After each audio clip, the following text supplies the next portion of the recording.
existed, and we tackled that in the offseason a year ago, and I thought that was big. You had pretty epic matchups between the two teams that were in the Big 12 championship last year. The TCU game especially was an epic matchup. Is that a program that you see a lot of similarities with what you're trying to implement at Iowa State to what Gary Patterson, started back 16 years ago?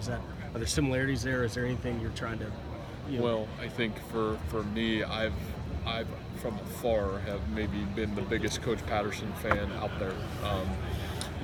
The respect that I have for who he is, how he runs his program, the attitude, effort, the toughness that their kids play with.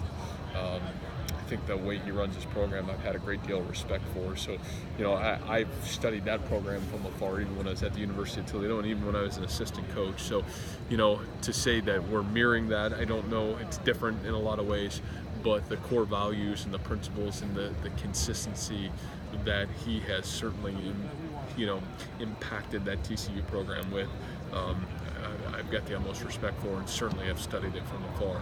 So bittersweet, obviously, to watch that Big 12 championship, knowing you're the only team to beat both of those teams. But were there things that you were able to take away and tell your kids at the end of the day? Well, I think that there's a lot of things from a year ago that we were able to take away of what could have been, and I think that's really what spearheaded us into this offseason. There was certainly some small successes a year ago, but there was also some really gut-wrenching losses. And how do you learn from some of those gut-wrenching losses? How do you tie it all together, and how do you move forward, becoming the best version of yourself this year you possibly can be? So I think a lot learned a year ago, and certainly from that game, but certainly from how close we were to maybe getting to where we ultimately would love to be. Matt, did you hear that Todd Orlando looked at what y'all were doing and then made his changes to his lightning dime package? No. So that'll be a good challenge. I'm sure that, a lot of credit goes to our defensive staff, and, we've got a lot of respect for certainly what they do on the defensive side of the football. I think we all know this. Nobody's inventing anything in college football, right? Like, we're all kind of learning, growing, and building from each other. So,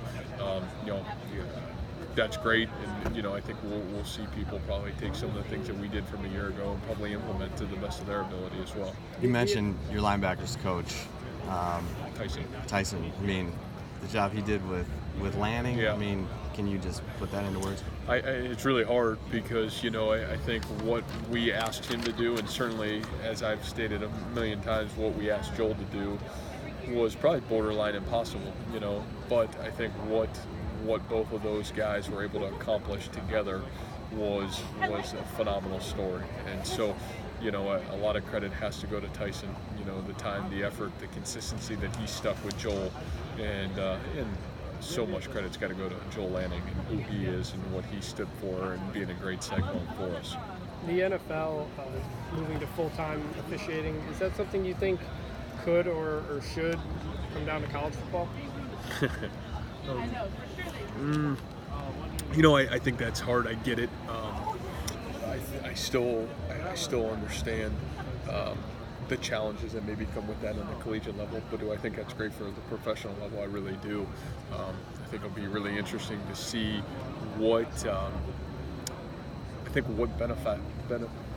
benefits come from that, and that's what's great about the NCAA is it's usually a trickle-down effect from pro football. So I'll be anxious to probably know a little bit more about the results of what comes from that, but I certainly understand it. Matt Wire. You've started a coaching tree at a young age, and Jason Cannon's doing very well. What made you confident in him when you hired him? Yeah, Jason's one of those guys that Jason's got a great mind for the game of football, and I think playing together, working together then in Mount Union, and then when I got the job as the offensive coordinator at Mount Union, bringing him with us right away, and then when I got the head coaching job, moving him immediately to the offensive coordinator. I've always had a great amount of respect for the way he coaches the game of football. I think the relationships, and for us it was great because we were so similar in terms of our tree and how we learned the game of football. That's one of the great trees, isn't it, the Mount Union? Yeah, I think a pretty special tree out there. I'm biased to it, but I'd say it's pretty darn good. Yeah, I'd say it's pretty darn good. What made him so amazing? Well, I think he I think he had this unique ability to get the most out of every one of his kids and his coaches, and align everybody in the program to one vision. And here's this unique man who was never too big for himself, always had the ability to, I think, demand the best of everyone around him and do it with great humility and great character, and pretty special individual. And I think there's no shock to us to see some of the guys that's carried on his legacy as we've got into this profession, being able to have some success. But he's first class and as good as they get.